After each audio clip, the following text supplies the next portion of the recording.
Entrance coaching തന്നെ വേണമെന്ന് ആദ്യം സ്വന്തം കുട്ടീനോട് ചോദിക്കേ. അല്ലാതെ എല്ലാവരും നേരെ കൊണ്ടുപോയിട്ട് കുട്ടീനെ എൻട്രൻസ് കോച്ചിങ്ങിന് ചേർക്കുക. +2 നല്ല മാർക്ക് ഉണ്ടെങ്കിൽ എൻട്രൻസ് കോച്ചിങ്ങിന് ചേർക്കുക. അതല്ല അതിൻ്റെ ശരി. നിങ്ങൾ അറിയാതെ പോകുന്ന ഒരു കാര്യം എന്താ അറിയോ? നിങ്ങളുടെ കുട്ടി സൂപ്പർ തന്നെയാ, നിങ്ങളുടെ കുട്ടി അടിപൊളിയാ, നിങ്ങളുടെ കുട്ടിക്ക് നല്ല കഴിവുണ്ട്, നിങ്ങളുടെ കുട്ടിക്ക് നന്നായിട്ട് പഠിക്കാൻ പറ്റും.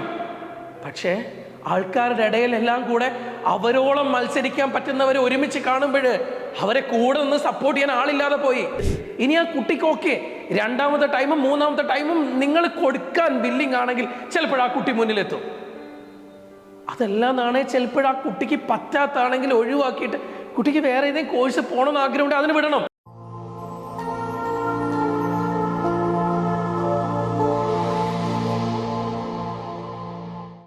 മക്കളെ, ഈ ഒരു വീഡിയോ നിങ്ങൾ കാണുമ്പോൾ നിങ്ങളുടെ പാരൻസിനെയും കൂടെ ചേർത്തിരുത്തി ഈ വീഡിയോ കാണണം.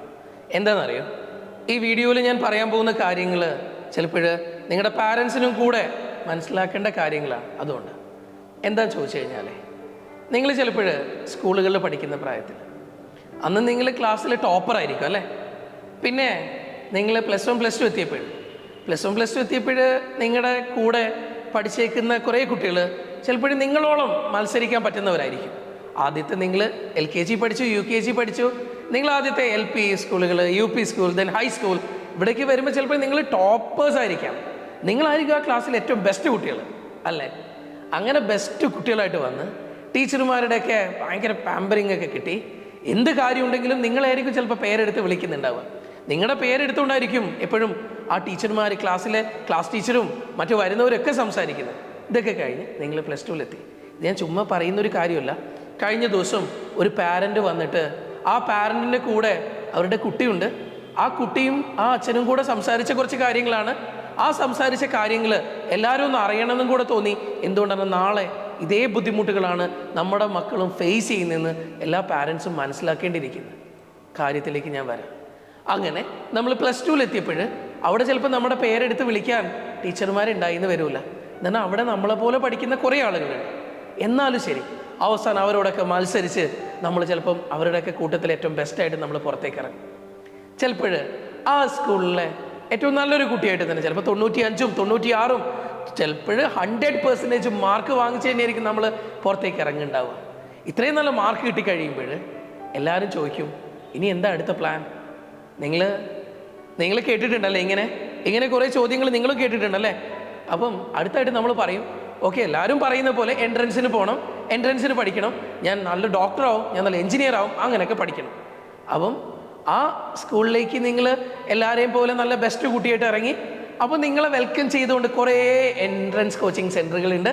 ഇതാ നിങ്ങൾക്ക് സ്കോളർഷിപ്പ് ഉണ്ട്, നിങ്ങൾ ഇത്രയും മാർക്ക് വാങ്ങിയ കുട്ടിയാണ്, 98% ഉണ്ട്, നിങ്ങൾക്ക് 100% ഉണ്ട്, നിങ്ങൾ സബ്ജക്റ്റ് വൈസ് ഫുള്ളായിട്ടുള്ള മാർക്ക് വാങ്ങിച്ചിട്ടുണ്ട്, സോ നിങ്ങൾക്ക് ഇവിടെ ഫ്രീ ആയിട്ട് പഠിക്കാമെന്നൊക്കെ പറഞ്ഞുകൊണ്ട് കുറേ ആൾക്കാർ നിങ്ങളെ വെൽക്കം ചെയ്യുന്നു. അങ്ങനെ ആ ഒരു എൻട്രൻസ് എന്ന മായിക ലോകത്തിലേക്ക് നിങ്ങളുടെ കുട്ടികൾ, അതെ എൻ്റെ കൂടെ ഇരിക്കുന്ന എൻ്റെ മക്കളും കൂടെ കാലെടുത്ത് വെക്കുകയാണ്. ഈ എൻട്രൻസിന് പോകുമ്പോൾ നമ്മുടെ പാരൻസിൻ്റെ ഒരു വിശ്വാസം എന്താണെന്നറിയോ? നമ്മൾ മൊത്തത്തിൽ 100% മാർക്ക് വാങ്ങിച്ച കുട്ടിയാണ്, അല്ലെങ്കിൽ 98% മാർക്ക് വാങ്ങിച്ച കുട്ടിയാണ്. ഈ കുട്ടിക്ക് നല്ല കഴിവുണ്ട്, ഈ കുട്ടി ഏറ്റവും ബെസ്റ്റ് ആവും, അതിനാണ് എൻട്രൻസിന് ചേർത്തേക്കുന്നത്. നിങ്ങളൊരു കാര്യം അറിയോ? ഇങ്ങനെ നിങ്ങളുടെ കുട്ടീനെ എൻട്രൻസിന് കൊണ്ട് ചേർക്കുമ്പോൾ അവിടെ നിങ്ങളുടെ കുട്ടീനെ പോലെ തന്നെ ബെസ്റ്റ് ആയിട്ടുള്ള എല്ലാ കുട്ടികളും അവിടെ ഉണ്ട്. അന്ന് +2 കുട്ടിയുടെ മാർക്കിലൊക്കെ പെട്ടെന്നൊരു ചാഞ്ചാട്ടം ഉണ്ടായിട്ടുണ്ട്. അവിടെ കുട്ടിക്ക് പേരെടുത്ത് വിളിക്കാനോ കൂടെ ഒന്ന് സപ്പോർട്ട് ചെയ്യാനോ ആരെയും കിട്ടിയിട്ടില്ല. പക്ഷേ ഇപ്പം എൻട്രൻസ് കോച്ചിങ്ങിന് പോകുമ്പോൾ അവിടെ ആരും ഉണ്ടാവില്ല സപ്പോർട്ട് ചെയ്യാൻ. എന്താ കാര്യം എന്നറിയോ?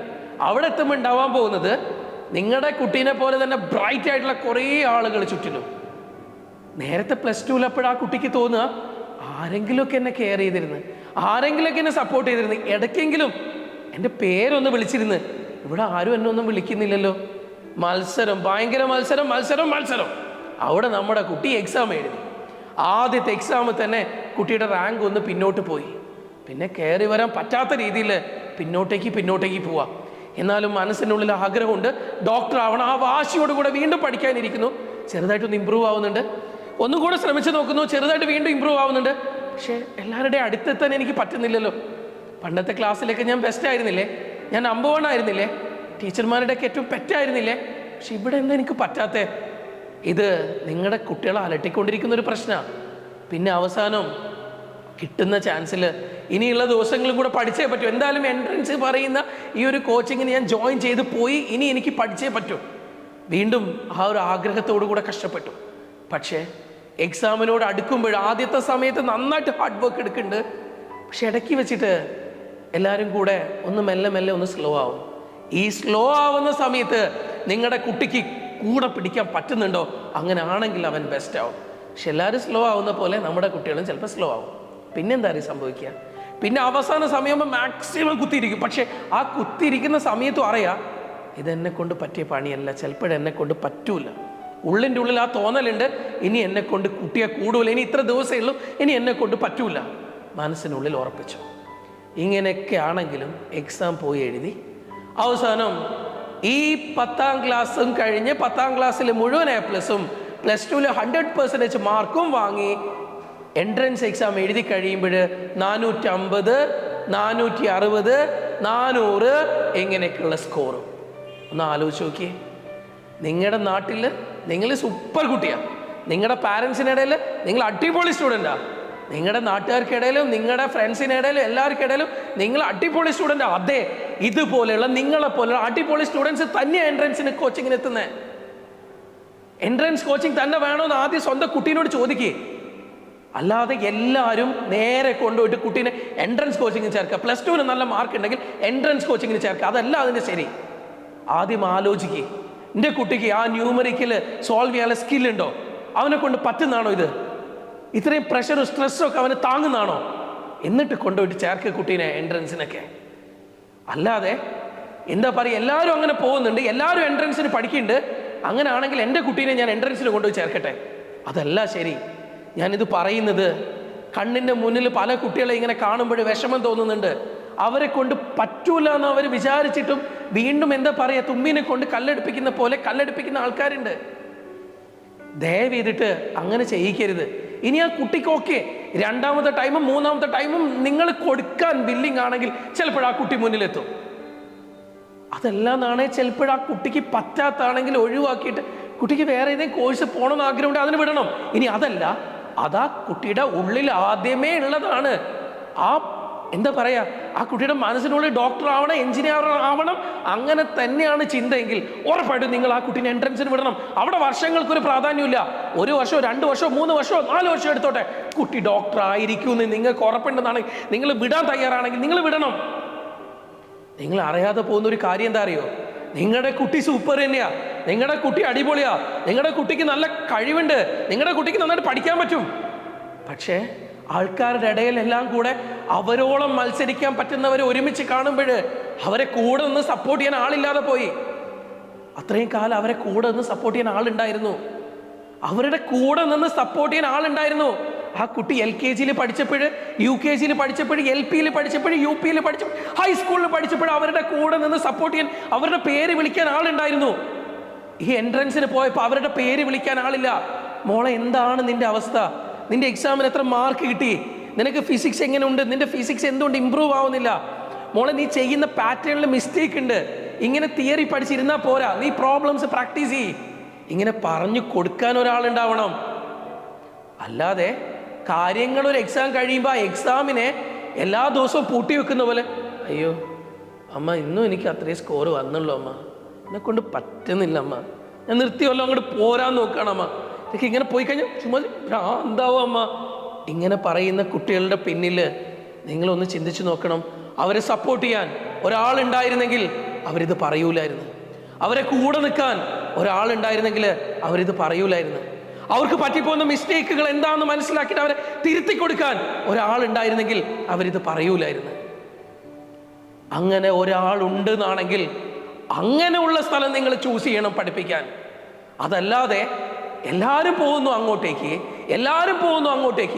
അവിടെ അടിപൊളിയാണ് എല്ലാം, അവിടെ പഠിച്ചിറങ്ങുന്ന ആളുകളെല്ലാവരും ഡോക്ടർമാരാവും. ഇങ്ങനെ ചിന്തിക്കുമ്പോൾ ഒരു കാര്യം നിങ്ങൾ ഓർക്കണം, അവിടെ എത്ര പേര് പഠിക്കുന്നത് നിങ്ങൾ ഓർക്കണം, എന്നിട്ട് അതിൽ എത്ര പേര് ഡോക്ടർമാരാവുന്നത് നിങ്ങൾ ഓർക്കണം. അതാണ് നിങ്ങൾ ആദ്യം ചെയ്യേണ്ടത്. നിങ്ങളുടെ കുട്ടി അവിടെ പോയിട്ട് പഠിച്ച് ഡോക്ടർ ആയിട്ടുണ്ടെന്നാണെങ്കിൽ ആ കുട്ടിയുടെ ഹാർഡ് വർക്ക് അത്ര കണ്ട് എഫേർട്ട് ആ കുട്ടി എടുത്തിട്ടുണ്ടെന്നുള്ളതാണ് യാഥാർത്ഥ്യം. ഉറപ്പായിട്ടും നിങ്ങൾ ചൂസ് ചെയ്യുന്നത് ഏറ്റവും ബെസ്റ്റ് ആയിരിക്കണം.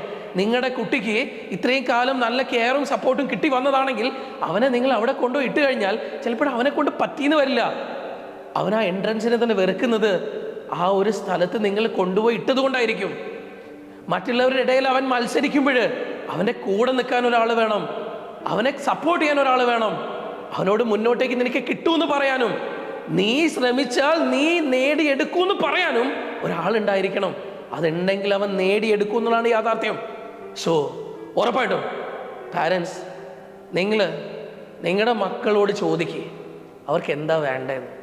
അവരിഷ്ടം എന്തോ അതറിഞ്ഞ് അവരുടെ കൂടെ നിൽക്കുക. അല്ലാതെ സ്ട്രെസ്സിലേക്കും ടെൻഷനിലേക്കും അവരെ തള്ളിവിടല്ലേ. അവർക്ക് ആഗ്രഹമുള്ള കോഴ്സ് എടുത്ത് അവർ പഠിക്കട്ടെ. ഡിഗ്രി ആണെങ്കിൽ ഡിഗ്രി, ഇനി എഞ്ചിനീയറിംഗ് ആണെങ്കിൽ എഞ്ചിനീയറിംഗ്, മെഡിക്കൽ ആണെങ്കിൽ മെഡിക്കൽ ഫീൽഡിലേക്ക് വിട്. അങ്ങനെ ഫീൽഡിലേക്ക് വിടുന്നുണ്ടെങ്കിൽ നിങ്ങൾ 2-3 ആവർത്തി ചിന്തിക്കുക, എവിടെ വിടണം, എങ്ങനെ വിടണം, എൻ്റെ കുട്ടീനെ കെയർ ചെയ്യുന്ന സ്ഥലത്ത് വിടണോ, എൻ്റെ കുട്ടിക്ക് ഒരു പ്രശ്നം പറ്റിയ സപ്പോർട്ട് ചെയ്യുന്ന സ്ഥലത്ത് വിടണോ, എൻ്റെ കുട്ടീനെ എങ്ങനെ മുന്നോട്ടേക്ക് കൊണ്ടുപോകണമെന്ന്. ഉറപ്പായിട്ടും നാളെ നിങ്ങളുടെ മക്കൾ എൻട്രൻസ് എക്സാമിന് നല്ല മാർക്ക് സ്കോർ ചെയ്ത് കാണണമെന്ന് ആഗ്രഹിക്കുന്നുണ്ട് പറയാം. നിങ്ങളുടെ കുട്ടികൾ നാളെ ഏറ്റവും നല്ല മെഡിക്കൽ കോളേജിൽ പഠിക്കണമെന്ന് ആഗ്രഹിക്കുന്നുണ്ട് പറയാം. നിങ്ങൾ ചൂസ് ചെയ്യുന്നത് ഒരിക്കലും ഒരു റോങ് ഡിസിഷൻ ആയിക്കൂടാ. നിങ്ങളുടെ കുട്ടിക്ക് കൂടെ നിന്ന് സപ്പോർട്ട് ചെയ്യാൻ ഒരാളുണ്ടാവണം. അത് മനസ്സിലാക്കിക്കൊണ്ട് വേണം നിങ്ങൾ ആ കുട്ടീനെ എവിടെ പഠിപ്പിക്കണമെന്ന് തീരുമാനിക്കാൻ. ഒപ്പം ആ കുട്ടിക്ക് അത് പറ്റുമെന്നുള്ളത് നിങ്ങൾ ആ കുട്ടീനോട് 100 ആവർത്തി ചോദിച്ച് ഉറപ്പിച്ചതിന് ശേഷം മാത്രം നിങ്ങൾ കൊണ്ടുപോയി ആക്കുക. ഇനി 1 വർഷം ആ കുട്ടി ശ്രമിച്ചിട്ട് ചിലപ്പോൾ ഇപ്പോഴുള്ള കുട്ടികളുടെ പ്രശ്നം എന്താ അറിയോ, അവർക്ക് ബേസ് പോലും ഇല്ല. ആ ബേസ് നമ്മളൊന്ന് ബിൽഡ് ചെയ്ത് വരികയാണെങ്കിൽ ആ ബേസ് ഒന്ന് ബിൽഡ് ചെയ്ത് സെറ്റായി വരുമ്പോൾ തന്നെ ചിലപ്പോൾ ആ 1 വർഷം കഴിഞ്ഞു പോയിട്ടുണ്ടാവും. ഈ ബേസ് ഇല്ലാതെ അവരെ കൊണ്ടുവച്ചിട്ട് കുറേ ക്വസ്റ്റ്യൻസ് ചെയ്യിപ്പിച്ചുകൊണ്ട് കാര്യമില്ല. അവർക്ക് എന്തെങ്കിലുമൊക്കെ കയ്യിൽ ഉണ്ടാവണം. അത് ഉണ്ടാക്കി കൊണ്ടുവന്ന് ചിലപ്പോൾ അവരെ ക്വസ്റ്റ്യൻ ചെയ്യിപ്പിക്കുമ്പോഴേക്ക് നമ്മുടെ സമയം പോയിട്ടുണ്ടാവും. സോ ഇതൊക്കെ ഉണ്ടാക്കിയെടുക്കണേ, അതിന് സമയം വേണം, സമയം അത്യാവശ്യമാണ്. സോ ആ സമയം നിങ്ങൾ അവർക്ക് കൊടുക്കണം. ചിലപ്പോൾ ഫസ്റ്റ് ചാൻസിൽ അവരെ കയ്യിൽ നിന്ന് കിട്ടാതെ പോയിട്ടുണ്ടാവും. അവർക്കത് ഇഷ്ടമാണെങ്കിൽ നിങ്ങൾ അവരെ മനസ്സറിഞ്ഞുകൊണ്ടാണ് അവർ കോച്ചിങ്ങിന് ചേർത്തെങ്കിൽ നിങ്ങൾ അവരെ 2ാമത് പോകാൻ വിടണം. ചിലപ്പോൾ 2ാമത് ബോർഡർ ലൈനിൽ നിന്നാണ് നിങ്ങളുടെ കുട്ടിക്ക് കിട്ടാതെ പോയതെങ്കിൽ 3ാമത് നിങ്ങൾ വിടണം.